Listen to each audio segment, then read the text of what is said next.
अफगानिस्तान में 1992 में 2 लाख सिख और हिंदू मिलाकर के थे, आज 380 हैं। कहाँ गए बाकी के?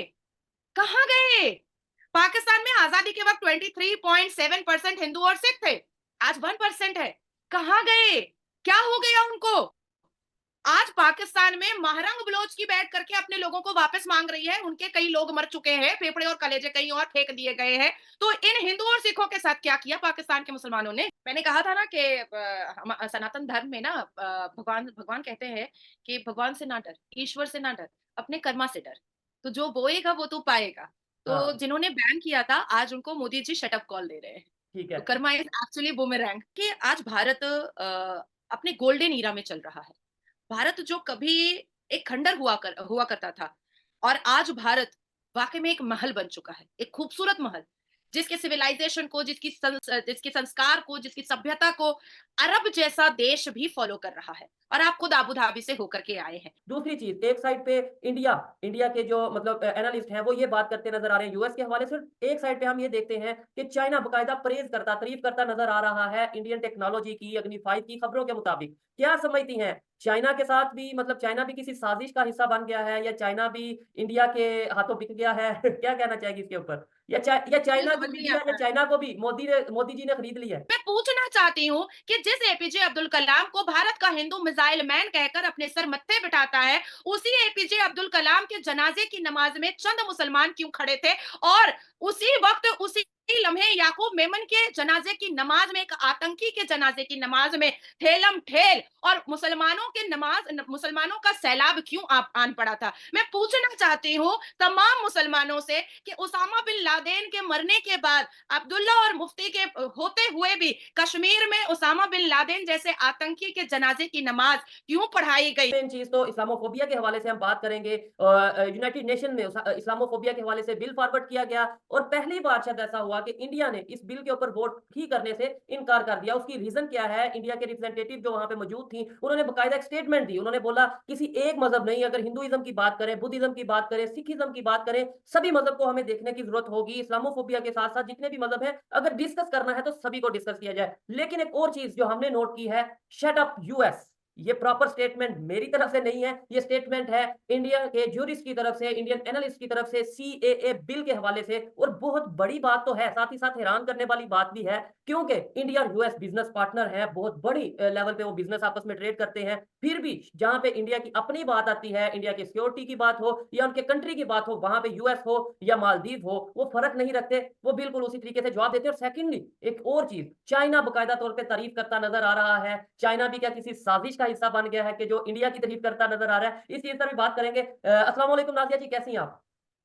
नमस्कार, जय जय श्री राम, वालेकुम अस्सलाम। शोएब कैसे हैं आप? नादिया जी, मैं भी बेहतरीन, मैं भी बढ़िया। एक तो आपके हवाले से भी आज हम मतलब इस टॉपिक में इस वीडियो में बात करेंगे अगर टाइम बचा कि इतनी एनर्जी कहाँ से आती है? आप एक दिन में मतलब अपना अदालत को कोर्ट को भी देखती हैं, फिर अपने पार्टी के जो काम है वो भी देखती हैं और भी इतनी वो मतलब मेन स्ट्रीम मीडिया, यूट्यूब और बहुत से चैनल्स पे इंटरव्यू करती हैं। कहाँ से इतनी एनर्जी आती है इसके ऊपर बात करेंगे। लेकिन सबसे पहले बताइएगा सुपर पावर अमेरिका और शट अप अमेरिका, इसमें ये मतलब क्या आप कहना चाहेंगी? इंडिया की देखिए तरफ शोएब, से ये भारत स्टेटमेंट। देखिए देखिए शोएब, भारत जो है ना इतना पावरफुल हो चुका है अपने हर तरीके से, इकोनॉमिक के तरीके से, डिफेंस के तरीके से, जीडीपी के तरीके से। और भारत को लीड करने वाला व्यक्ति वो खुद इतना पावरफुल है कि वो आंखों में आंखें डाल करके अपने भारत के मुद्दों पर किसी को इंटरफेयर करने मना कर सकता है। अब यूएस ने जब सीएए को लेकर के कोई टिप्पणी की है, तो पहले उनको डेटाज उठा करके देखना चाहिए था। 1991 की बात मैं बता रही हूँ कि बांग्लादेश में 22% हिंदू थे। आज कितने परसेंट है? 3.9%। कहाँ गए ये हिंदू और सिख? क्या कर दिया गया इनके साथ? क्या मार डाला गया? क्या इनका कन्वर्शन कराया गया? और कन्वर्शन कोई भी धर्म आज मुझसे अगर कोई कराएगा तो वो जोर जबरदस्ती कराएगा, तुमसे अगर कोई कराएगा तो जोर जबरदस्ती कराएगा। तो इसका मतलब है कि बांग्लादेश के 22% हिंदुओं का कन्वर्शन जोर जबरदस्ती और तलवार की नोक पर कराया गया है। अफगानिस्तान में 1992 में 2 लाख सिख और हिंदू मिलाकर के थे, आज 380 हैं। कहाँ गए बाकी के? कहाँ गए? पाकिस्तान में आजादी के वक्त 23.7% हिंदू और सिख थे, आज 1% है। कहाँ गए? क्या हो गया उनको? आज पाकिस्तान में महरंग बलोच की बैठ करके अपने लोगों को वापस मांग रही है। उनके कई लोग मर चुके हैं, फेफड़े और कलेजे कहीं और फेंक दिए गए हैं। तो इन हिंदू और सिखों के साथ क्या किया पाकिस्तान के मुसलमानों ने? क्या किया? तो ये जानना बहुत जरूरी था। और मुझे लगता है कि मेरा भारत इतना पावरफुल है और मेरे भारत को लीड करने वाला मेरे भारत का नेता और सबसे बड़ा नेता और इस पूरे युग का और इस पूरी दुनिया का की सबसे बड़ी पार्टी का नेता नरेंद्र मोदी आंखों में आंखें डाल करके अगर शटअप कॉल दिया है तो बिल्कुल सही काम हुआ है, और हमारी छाती गर्व से चौड़ी हो रही है। नाज़िया जी, एक चीज़ जो मुझे अभी आपकी इस बात से मैं हैरान हुआ हूँ, हमें जब पाकिस्तान में हम किसी से पूछते थे कि भाई पाकिस्तान में पार्टीशन जब हुई 1947, तो उस टाइम पे ऑलमोस्ट जो हमें बताया जाता है 18%, 19%, 20% के राउंड अबाउट हिंदू थे। एक जो चीज़ मैं कहना चाह रहा हूँ, 25, 30 जितने भी थे, लेकिन हमें जो 18% बताया जाता है, तो अगर मैं किसी से पूछता हूँ कि भाई वो कहाँ गए? तो आपने जो बात किया उसमें और जो जवाब हमें मिलता है उसमें बड़ा फ़र्क नज़र आया। मतलब उसमें ये बताया जाता है कि भाई कॉमन सेंस वाली बात है कि जब 1971 में पाकिस्तान डिवाइड हुआ, बांग्लादेश अलहदा हुआ, तो बड़ी तादाद में हिंदू कम्युनिटी बांग्लादेश चली गई। लेकिन आप कह रही हैं कि बांग्लादेश में भी हिंदुओं की जो अगर परसेंटेज वाइज़ बात करें तो आबादी बिल्कुल कम हो गई। मतलब 22 या हाँ, इतने परसेंट से वो डायरेक्ट 3.6% पे 22% 1991 का डेटा कह रहा है, 1991 का बांग्लादेश का डेटा कह रहा है, जो आप भी गूगल में सर्च कर सकते हैं कि 22% हिंदू थे, जिसमें से 3% 4% उसी 22% में 3% 4% सिख भी थे। और आज 2024 की बात मैं बता रही हूँ कि 3.9% हिंदूज है, तो मतलब जिनका कन्वर्शन कराया गया, जिनको मार डाला गया।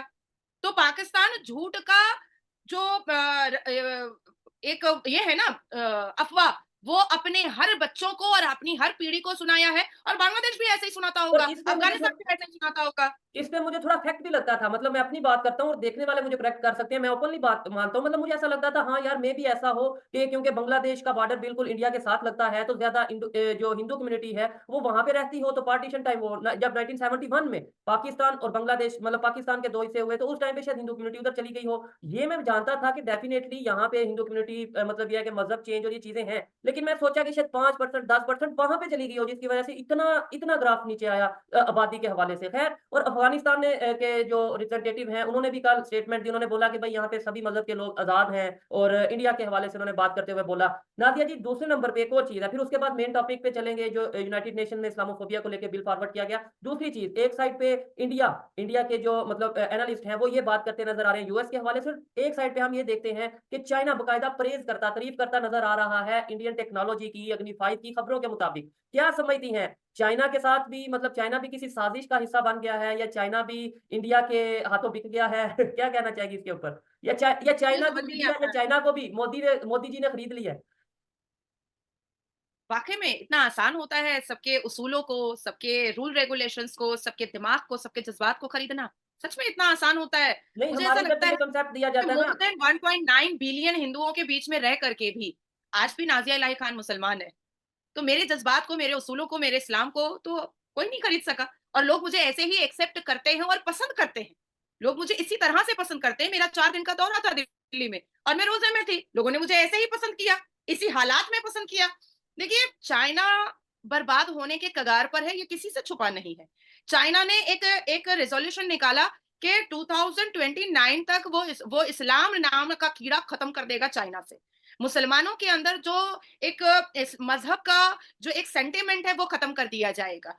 और चाइना जीडीपी बोलिए, इकोनॉमिकल बोलिए, या चाइना की चीज़ें जिस हिसाब से मेड इन चाइना की चीज़ों को जिस हिसाब से स्प्रेड कराया गया था, वो सारी चीज़ें अब धीरे-धीरे एक बॉक्स में बंद होती हुई नज़र आ रही हैं। यही चाइना है, और मैं आपके साथ ही सेशन पे बैठी थी, जिसने आंध्र प्रदेश को लेकर के टिप्पणियाँ जी। की थी कि तुमने क्यों हाँ, सुरंग ये बना दिया? हमारा अब एरिया तो है। तुम ये कर दोगे, अब तो तुम वो कर दोगे। तो चाइना एक ऐसी चीज़ है, एक ऐसा देश है जो कब क्या बोलेगा ये उसको खुद भी पता नहीं है। उसको जहाँ फ़ायदा दिखेगा वो भारत की तारीफ़ करता है, और जैसे ही 2 घंटे के बाद उसको लगेगा कि नहीं, अब हमको भारत की बुराई करनी चाहिए, तो वो भारत की बुराई कर देता है। तो मैं एक्चुअली में चाइना को ना भारत सीरियस ले रहा है, और ना ही भारत के जितने भी इंटेलिजेंस डिपार्टमेंट है वो सीरियस ले रहा है। वो अपनी मनमर्ज़ी से कभी तारीफ़ करता है और कभी कटाक्ष करता है, वो कर सकता है, पर बर्बादी चाइना की तय है, ये नज़र आ रहा है। ठीक है, और मैंने ये इस सेंस में